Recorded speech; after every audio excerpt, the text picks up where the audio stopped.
त्या ठिकाणी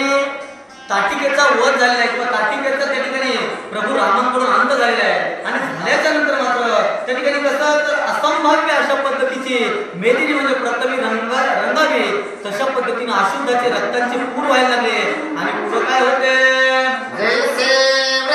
काळी गंगेचे पुराण तैसे तहू कडून धावती ऋषीश्वर समस्ताची वंदो नीर गुवीर भेटता झाला ते काळी.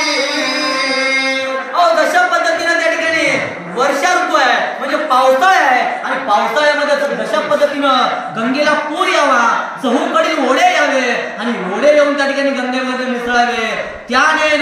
समस्त त्या ठिकाणी ऋषीगण साधुगण संतगण यायला लागले आणि येऊन कुठं तर प्रभू रामांच्या त्या ठिकाणी चरणावरती नतमस्तक व्हायला लागले आणि मग पुढे काय होते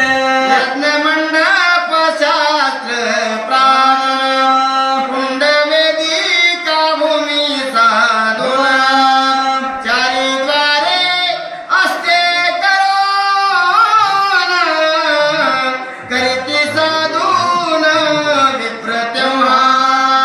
ब्रह्ममंडप उभारण्यात आलेला आहे आणि ब्रह्ममंडप उभारून त्या ठिकाणी शास्त्र प्रमाण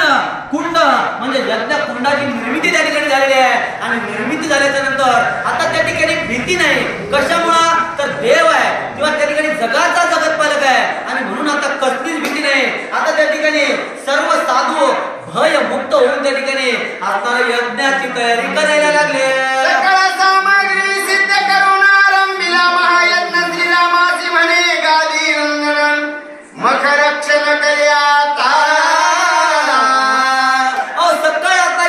तयारी जी आहे ती तयारी त्या ठिकाणी झालेली आहे आणि तयारी करून त्या ठिकाणी महायज्ञाचा आरंभ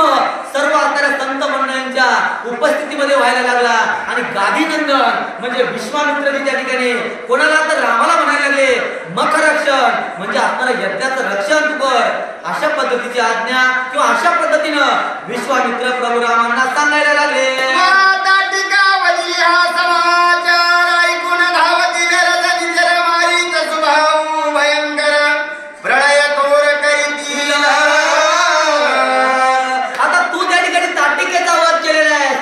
ताटिकेला तू संपवलेला आहे अशा पद्धतीचा वृत्तांत त्या ठिकाणी कोणाला रजनीचर म्हणजे राक्षसांना कळेल आणि राक्षस हा हा हा म्हणता त्या ठिकाणी येतील. मारीच आहे सुभव आहे अशा असणारे भयंकर प्रतापी थोर अशा पद्धतीचे प्रलयासारखे असणारे राक्षस त्या ठिकाणी येतील आणि म्हणून तू असणारा सज्ज राहा.